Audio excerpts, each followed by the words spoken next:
Estamos al aire, pero sígueme preguntando. Acá Miguel me estaba preguntando cómo es a3r.net y ¿cuál es tu pregunta, Miguel?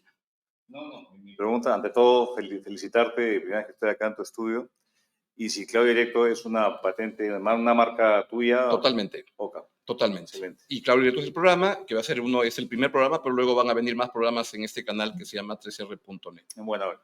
Miguel Castilla ha sido ministro de Economía, ha sido embajador del Perú en Washington y es principalmente ahora, porque a mí además esto de presentar a la gente con los cargos anteriores me parece que uno es lo que es, y dirige Vidensa, que es una estupenda centro de estudio, de investigación sobre lo que pasa en el país, y por eso es un gran gusto conversar con Miguel de lo que está pasando. Miguel, bienvenido, muchas gracias. Gracias, Augusto.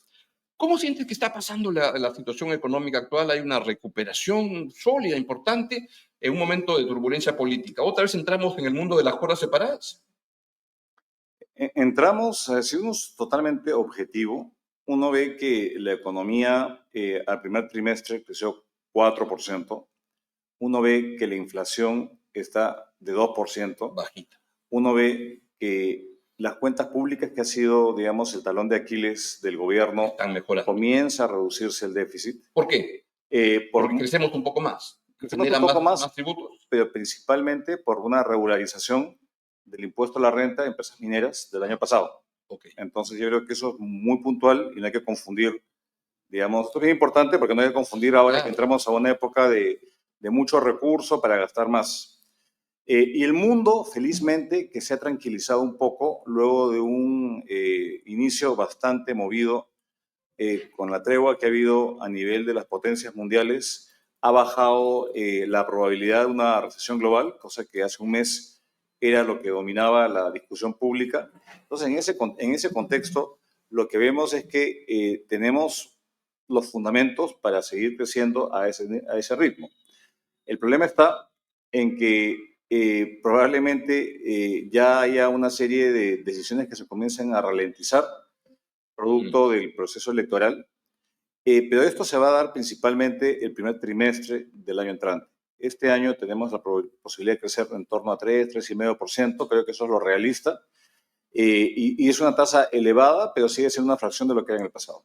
Ahora, nos podemos poner muy alegres de crecer al 3%, pero no es, no es algo que debería alegrarnos tanto, porque el Perú podría crecer al 5 o 6, y si crecemos solamente al 3, pues la pobreza no se va a reducir y vamos a demorar en bajarla como se debería bajar. Correcto, y creo que las cifras del INEGI son muy reveladoras, porque claro, la pobreza ha reducido un poquito, y eso que el crecimiento fue 3%, baja inflación, pero lo que tenemos en el país es un dato bastante, digamos, complejo y que ya vamos varios años en los cuales la población vulnerable sigue creciendo. Entonces tenemos que 6 de 10 peruanos o es pobre o es vulnerable.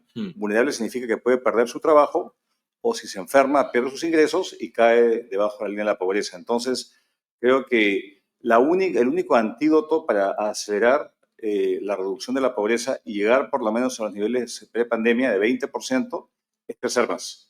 Y el potencial está dado. Las decisiones son políticas, institucionales, de las que tú comentabas en el preámbulo, digamos, antes de entrar acá al set. ¿Qué se requiere para crecer más? Fundamentalmente, ¿qué es lo que se ha demostrado en el Perú? ¿Qué es lo que hace que la economía crezca y, por tanto, se generen empleos? Mira, lo que es clave es que la inversión privada crezca más porque eso va a dar mayor capacidad de demanda de trabajo. Hoy día más o menos tenemos que entran entre 400.000, 450.000 jóvenes al mercado de trabajo. Y para absorberlos requieres un crecimiento en torno a 4,5, 5%, absorberlos en empleos idóneos, de calidad, porque a lo contrario, esos jóvenes que entran o no trabajan o van a subempleo o van a empleos inadecuados.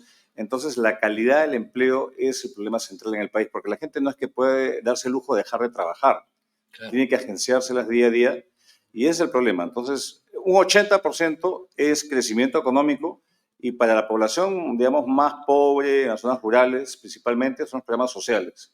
Pero acá también el informe del INEGI de pobreza, Augusto, lo que muestra es que tenemos un problema muy agudo de pobreza urbana. Y la pobreza urbana es lo que más ha estado creciendo en el país. En Lima se ha duplicado, en ciudades como Arequipa. Arequipa es un caso bastante atípico que es de las pocas ciudades en el país grandes que la pobreza sube. Sí. Y sube porque el crecimiento ha sido bajo. Ha sido una de las regiones que menos ha crecido.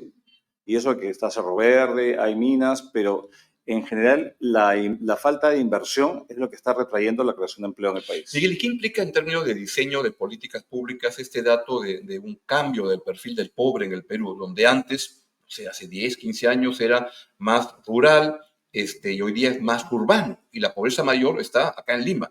¿Qué implica para el diseño de políticas públicas eso? Mira, lo que implica es una cosa muy grande porque cuando uno tenía pobreza rural, las intervenciones públicas usualmente, digamos, la focalización geográfica era tal de que había poca filtración porque tú llegabas a una zona donde todos eran pobres.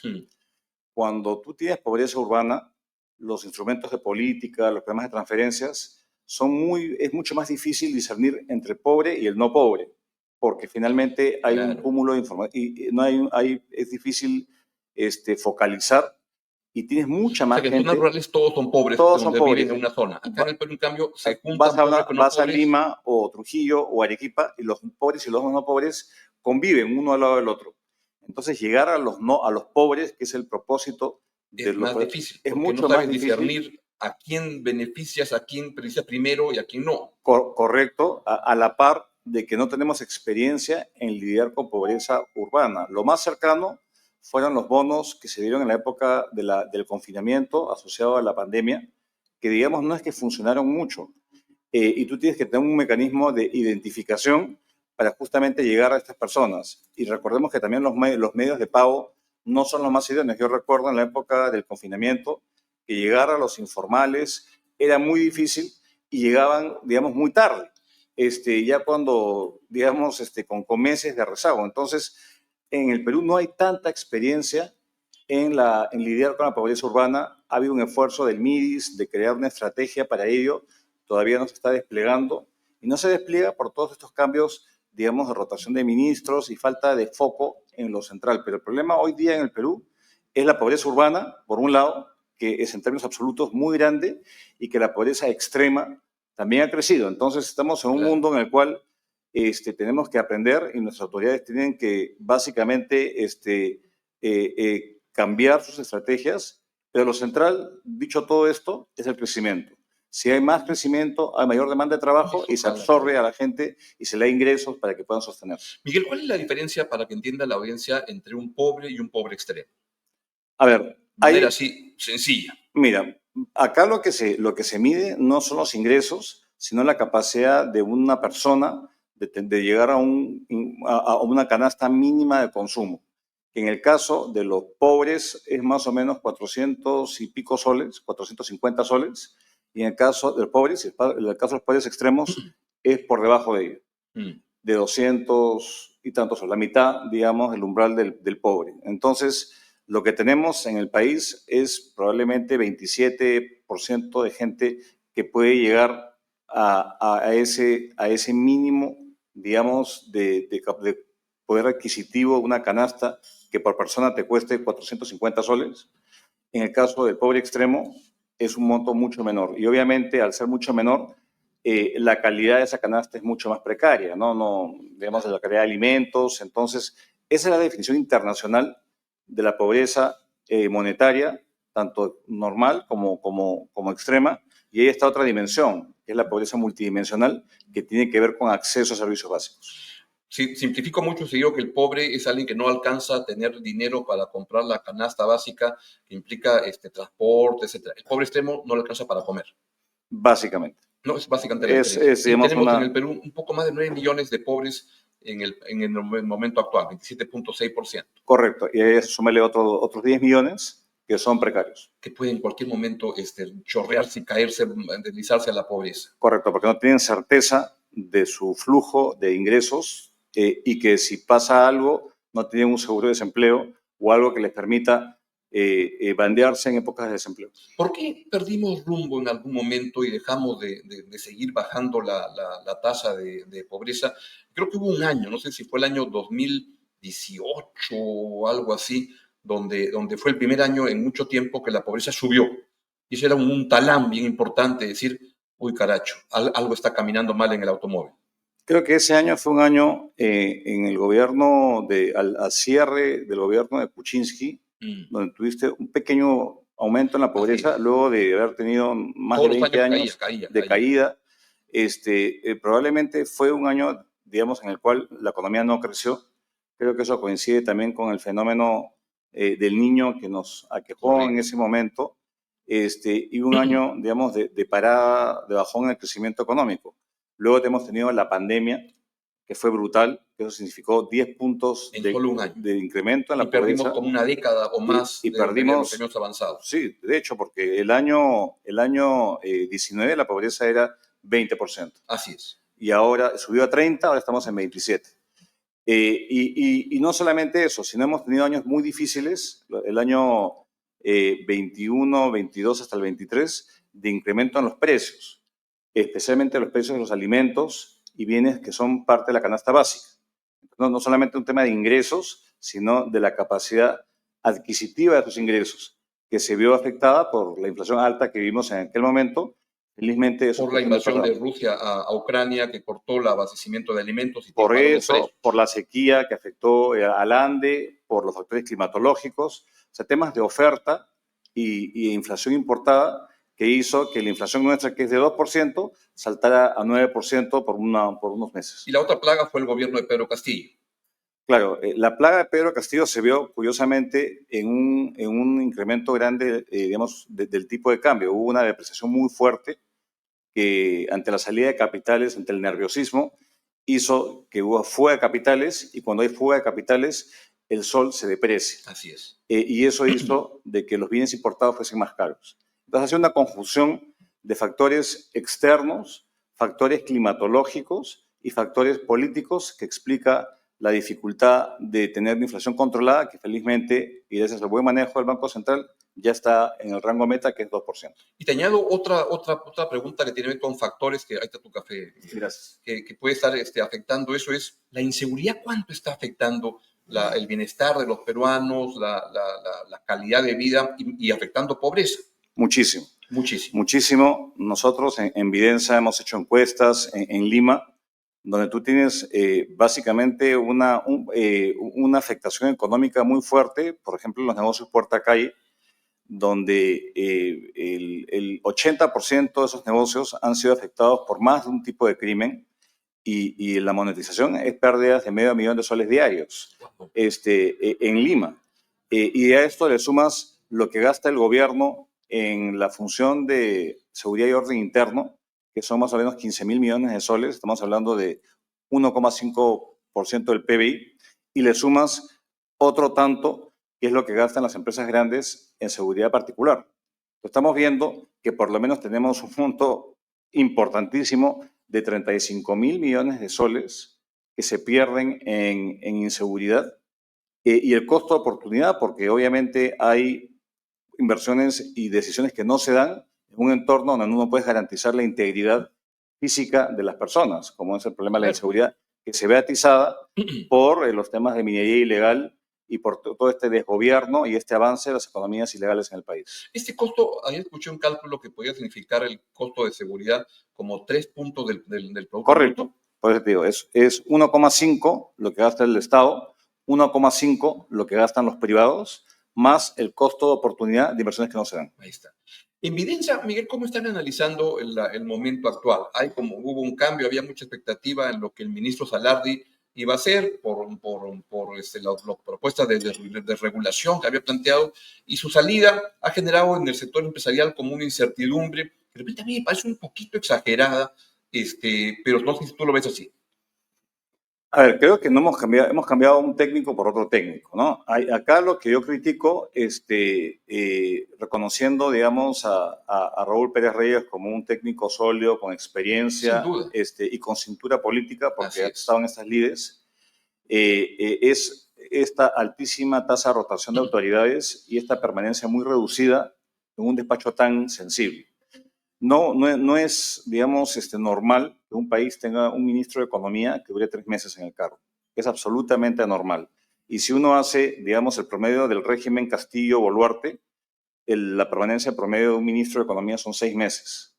cuando antes duraban 3 años. Como fue mi caso. Tú duraste más de 3 años, más de 3 años. 3 años y medio. Entonces, que fue un periodo largo, porque esto ¿qué ocasiona que haya alta tasa de rotación? Es que ahí cambian los cuadros, los viceministros, directores generales, e introduce un desincentivo a la toma de decisiones, porque si los que están abajo ven que va a cambiar la cabeza en pocos meses, pues no acata mucho a las órdenes, hay mucha discontinuidad, por un lado, y por el otro, los agentes económicos no saben con quién van a lidiar y si es que van a haber cambios en las prioridades del ministro de turno. Entonces, lo que hemos visto, por ejemplo, es que Salardi, de una forma quizás no lo más correcta, impulsó una nueva ley para darle un marco a las asociaciones público-privadas. Sí. Y lo hizo, digamos, por la libre, porque no fue a través del Congreso ni a través del Consejo de Ministros, cosa muy inusual que esto ocurra.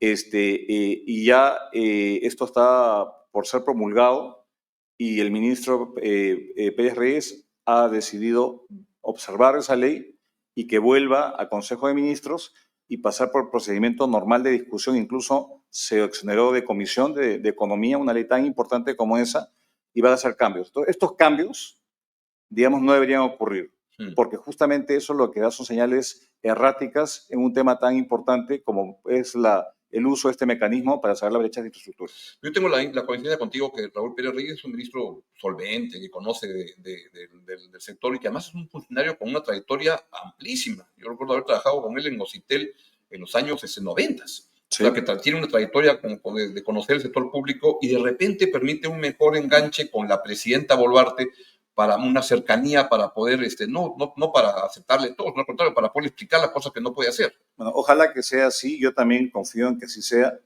pero acá, al margen de quién sea el ministro de turno, lo que tenemos ahorita es un tema de muchísima presión por aumentar el gasto público, muchísima. ¿De dónde viene esa presión, principalmente? Yo creo que viene de los aliados de la presidenta, viene del partido que controla la Comisión de Presupuesto. Del Congreso. Del Congreso, con nombres y apellidos, porque a mí me consta y he hablado con algunos actores claves de que congresistas de APP pidieron la cabeza del ministro. Porque Camones, entre otros, fue directamente a pedir la cabeza del ministro. Al ser presidenta de la Comisión de Presupuesto. Porque quería partidas, quería un crédito suplementario para obras en la región quería un crédito de la Libertad. Un crédito suplementario. ¿Y qué es un crédito suplementario? Es aumentar el techo de gasto, es modificar la ley de presupuesto para que haya más posibilidad de gastar. Y obviamente más posibilidad de gastar significa incumplir las reglas fiscales, que es el tope de déficit fiscal que podemos tener para mantener pues, la calificación crediticia y mantener el control sobre las finanzas públicas. Entonces, ese va a ser, creo yo, la prueba de fuego que enfrente el nuevo ministro, porque ya están en plena sustentación del presupuesto del 2026, claro, que es el último presupuesto de este gobierno. Y que de hecho es compartido con el siguiente, porque cuando suma el siguiente no va a tener mucho espacio para hacer mucho cambio. Tiene un mes para cualquier ajuste que quisiera realizar antes que se mande, digamos, el presupuesto, el subsiguiente, digamos. Entonces, este presupuesto es clave y vamos a ver las presiones comienzan al alza. Presiones no solamente de gobiernos regionales, sino también de los propios ministerios. Claro. Acá yo creo que el otro reto que tiene el ministro Pérez Reyes es sacarse el sombrero de ministro de Transporte, cuyo obligación es gastar bien rápido en proyectos importantes. Ahora es al contrario, cuidar la caja y asegurar que los proyectos sean de calidad, que pasen por los sistemas administrativos, el INVIAR-TP, y hagamos esto de manera ordenada. No podemos sacrificar el cierre, no puede haber una competencia entre cierre de brecha de infraestructura y crecimiento con mantener la disciplina fiscal. Tiene que ir de la mano. Sin duda. Hay más, y ahí entonces, no sé, a Pérez Reyes lo que le va a convenir es conseguirse el video de Milei y decir, no hay plata, no hay plata. Claro. Tanto pedido que se va a lanzar, tanto pirañita ahí. Claro, probablemente el pedido es ese, pero que lo escuchen, ¿no? Porque yo creo que un ministro que no tenga, digamos, la confianza digamos, del presidente, digamos, no le va a ir bien. Y estar sintonizados es muy importante, especialmente en ese cargo de tanta presión, que no solamente viene por mayor gasto, sino viene por pedidos para perforar los ingresos tributarios. el Consejo Fiscal, por ejemplo, han identificado una cantidad enorme de pedidos de exoneraciones y Claro. mermas a los ingresos fiscales para grupos determinados. Entonces, creo que tiene que haber un mayor, digamos, control y el MEF tiene que volver a pararse firme frente a estos pedidos, cosa que siempre ha hecho, pero que eso se ha venido diluyendo a lo largo de los años. Pueden haber otras fuentes de presión que debe saber manejar el ministro. Se me ocurre, por ejemplo, hay uno que es los pedidos en Petroperú, es un potencial problema enorme, o los costos de la reforma previsional, que es importante, pero que tiene un costo, ¿no? O esta compra de aviones que se quiere hacer por 3.500 millones de dólares. Sin duda, está repleto de contingencias y vayamos por los tres ejemplos que tú has dado, ¿no? En el caso de Petroperú, es sabido de que están en rojo sus cifras y que tienen que pagar bonos y que tienen problemas de liquidez por la falta de funcionamiento pleno de la refinería. Entonces, y el hecho de que el precio del crudo haya bajado, lo que significa es de que va a tener menor margen de refino y menores ingresos. Entonces, era la apuesta que tenían para cerrar el hueco. Ahí hay un problema. En el caso de la ley previsional, que es una de las principales responsabilidades que tienen a cortísimo plazo el nuevo ministro, es sacar el reglamento de la reforma previsional, cuyo plazo es ahorita, en un par de semanas, tiene que sacar y ofreció prepublicarlo, tiene que publicar ese reglamento, y lo que entiendo que la dilación hasta la fecha ha sido que no se ponen de acuerdo entre el Viceministerio de Economía y el Viceministerio de Hacienda en temas que tienen que ver con la ONP y temas que tienen que ver con el costo fiscal. Entonces, eso va a ser, creo que también una ilustración quién se impone. Obviamente el ministro de Economía tiene la última palabra en ese reglamento.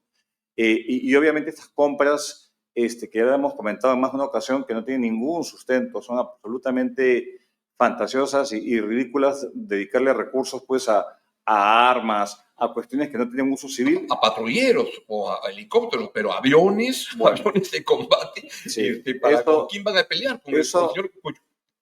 A cuchillo no le metes un avión, le metes otra cosa. Sí, yo creo que ahí es falta de foco en qué es lo importante, y estar dilapidando los recursos en ese tipo de cuestiones, sobre pretexto de la seguridad nacional, me suena a lo que Trump hace. Sobre pretexto de la seguridad nacional de Estados Unidos, le impone aranceles a todo el mundo. Entonces, es como que no es el instrumento adecuado ni la justificación adecuada, sino asignarlos a aquellos aspectos que efectivamente hay un rol importante en la seguridad ciudadana y en lidiar cuando hay desastres naturales, por ejemplo. Miguel, hay una encuesta que me parece bien interesante, creo que la hizo Datum y le pregunta a la gente hace un par de meses, ¿usted cree que el año 1925 va a ser mejor en términos de economía familiar o peor? 80% de los peruanos cree que va a ser un mejor año para su economía familiar. ¿Están equivocados? No, yo creo que este año va a ser un año muy similar al año pasado, quizás. A la última parte del año pasado. A la última parte del año pasado, donde el crecimiento va a estar por encima del 3%, porque la duda era de que el mundo se fuese, digamos, al diablo, que hubiera una recesión global, eso cambiaba la previsión. Ahora parece que ese no es el escenario prevalente. Entonces, creo que sí hay mayor posibilidad de gasto porque la inflación ha caído, los salarios han mejorado en el país, hay muchísimos proyectos en curso, y la espada de Damocles es la política institucional, pero esto no se va a ver este año, se va a ver el 26. La campaña acá es muy cortita, empieza en el verano de la elección, y las decisiones, digamos, o la paralización es en torno a cómo se vayan perfilando las opciones políticas, y eso va a pasar más factura el año entrante que este año. ¿Qué le recomendarías a los peruanos que para tomar la decisión sobre por quién votar en la parte económica? ¿Cómo elegir, cómo pensar? Leí un artículo hace un mes, creo, de Valdo Mendoza muy interesante que decía, no preguntes por los planes, todos son igualitos, pregunta quién va a ser el ministro de Economía y a quién vas a promover de presidente del Banco Central. Bueno, y ahí tienes ya una idea de qué va a pasar. Sí. Es una forma mucho más rápida. A ver, yo creo que en el tema monetario, yo veo que hay menos riesgos porque tiene protección constitucional. Vale decir, el Banco Central está protegido por la Constitución para que no haya una subordinación política y que no financie los déficits fiscales. Está prohibido en la ley orgánica del Banco Central y lo que hay que buscar es coherencia en ese directorio, cosa que hasta ahora se ha logrado en los últimos años. Últimos 20 años, ¿no? 20 años y habiendo habido gobiernos de todo tipo, ¿no? Claro. Incluso Castillo ratificó a Julio Velarde, hay que acordarnos. Y en el manejo económico sí creo que puede haber un poco más de vulnerabilidad a que comience a continuar esta pérdida de espacio de la tecnocracia y si pongan pues móviles políticos. Hasta ahora no ha pasado porque se han podido tomar el Ministerio de Economía, cosa que no ha ocurrido. Habrán habido ministros más regalones, más permisivos, pero la línea del Ministerio de Economía sigue siendo, digamos, el ministerio más técnico de todo el Ejecutivo de lejos. Sin duda. Entonces sí, sería una buena pregunta quién sería el ministro de Economía y cómo va a solventar las presiones y qué tipo de reformas tiene que implementar, porque a veces estamos muy imbuidos en el corto plazo cuando hay reformas estructurales pendientes que tienen que ver con el funcionamiento del Estado, que tienen que ver con el Hay que funcionamiento decir de ahí, los mercados. en evidencia ustedes hacen un estupendo trabajo que son las propuestas de Bicentenario, ¿no? Correcto. Y es, si nos tuviera que resumir, ¿cuál es el desafío? ¿Qué es lo que tiene por cumplir el siguiente gobierno, al margen de cuál sea, en el plano económico? Mira, en el plano económico lo que tiene que ocurrir para empezar es sanear las cuentas públicas y volver a tener colchones de ahorro para épocas de vacas flacas cuando estas se presenten. Eso es punto, digamos, primero. Lo segundo es que hay una serie de reformas que han impedido que el país avance en la agenda de formalización, que tiene que ver con toda esta rigidez que hay en el plano laboral, en el plano administrativo, en el plano tributario. Y en el tributario sí está en manos del MEF. Lo laboral es más complejo y lo administrativo tiene que ver con competencias de municipios donde hay autonomías. En el plano tributario, Augusto, han habido ya distintos intentos de hacer una reforma tributaria para simplificar, por ejemplo, el régimen de impuesto a la renta de las pequeñas empresas. Tenemos 4 regímenes. Esto no ha, digamos, hay espacios de mejora ciertamente. El MEF ha presentado 2 proyectos de ley y facultades que fueron denegadas por el Congreso. Entonces, hay un proyecto de ley avalado por la OCDE, por el Fondo Monetario, para simplificar el pago del impuesto a la renta y hacerlo, digamos, más comprensivo, porque básicamente 2 de cada 10 peruanos pagan impuestos, personas naturales, 2 de cada 10. Ha habido un pedido que a mí no ha gustado, medio raro, de pedido de facultades para cambiar el régimen impositivo a la minería. Esto creo que es poco oportuno, Claro. porque, digamos, tenemos un régimen que ha sido bastante efectivo de recaudar en épocas de bonanza. De hecho, se hizo en mi época y ha persistido los últimos 12, 13 años. Cambiar eso no sería una buena señal ahora, porque pueden pedir algo y puede el Congreso cambiar otra cosa. Yo creo que lo más importante es dar un plano de estabilidad, de plantear reformas de adhesión a la OECD, de mejorar la calidad del gasto y de cierre en las brechas de infraestructura. Ahí también el MEF tiene un rol importantísimo, porque la inversión es una entidad que se está intentando fortalecer. Y creo que hay otros temas que escapan al control del MEF, pero que son claves. Por ejemplo, el rol de la Contraloría hacia un enfoque menos punitivo y más de gestión de riesgos. Y volver nuevamente a creer que tenemos esa posibilidad de seguir creciendo si se comienzan a darle mayor racionalidad a la tramitología, a los costos de transacción que enfrentan los empresarios. Entonces, creo que hay una serie de reformas muy importantes que pueden darse y otras en otros sectores, capital humano y otras más, para tener una economía, digamos, que funcione, ¿no? La macro en nuestro país sigue siendo muy sólida luego de 10 años de gobiernos erráticos y mucha inestabilidad política. Hemos resistido 10 años eso. Claro. Creo que podemos seguir resistiéndolo por el Banco Central Autónomo y de no caer en un manejo irresponsable del fisco. Muchos países han perdido el grado de inversión, Perú no, Colombia lo perdió por mucho gasto. Nosotros tenemos esa fortaleza, pero eso no es suficiente.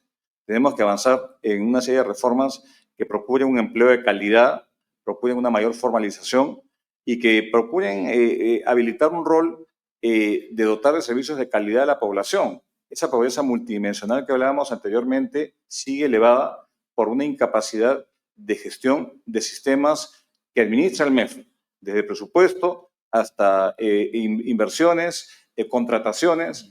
Entonces creo que hay una agenda importante y quizás lo más complejo de todo esto es replantear un esquema de descentralización que funcione, volver a darle impulso a la ley de servicio civil, para tener buenos cuadros y no estar pues, en estas discusiones un poco absurdas de cuánto gana la presidenta, Claro. Que lo que creo que distrae la atención de lo importante. Así es. Tenemos que tener gente capacitada, gente idónea, gente transparente y gente efectiva que pueda manejar el Estado, y eso es lo que ha venido lamentablemente perdiéndose estos últimos años.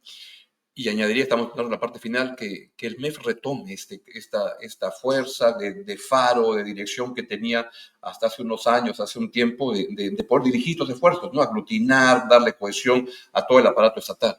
Sin duda, porque eso ha sido el factor, digamos, que ha disciplinado, y cuando el MEF en el pasado observaba ciertas leyes, el Congreso no insistía. Así es. Y cuando habían problemas de insistencia, se interponían acciones de inconstitucionalidad en el Tribunal Constitucional, cosa que no ha ocurrido en este gobierno. El último que interpuso algo fue Waldo Mendoza en la ley, si no me equivoco, el FONAVI hace unos años, ¿Verdad? Y luego no ha habido ningún solo ministro que haya tenido el apoyo del presidente o la presidenta de turno para poder interponer acciones que vulneraban los fueros del MEF. Entonces, defender los fueros es importante y proyectar credibilidad. Si eso ocurre, la economía es muy subjetiva, se basa en percepciones, y percibir un MEF pusilánime y permisivo no ayuda, más bien un MEF que tenga la cosa clara y que tenga apoyo político de su gobierno es fundamental para una gestión exitosa. Muy de acuerdo. Pues de esta manera llegamos al final de la entrevista. La verdad que siempre es un gusto conversar con Miguel Castilla sobre la situación y la perspectiva económica, y te voy a estar molestando en el futuro bastante para que vuelvas por acá. Ya sabes el camino, acá estás en tu casa, así que para que nos puedas ilustrar de qué es lo que le espera a los peruanos en los temas económicos que siempre son fundamentales. Muchas gracias, Miguel. Encantado, Augusto, y felicitaciones por tu estudio y el programa. Muchas gracias.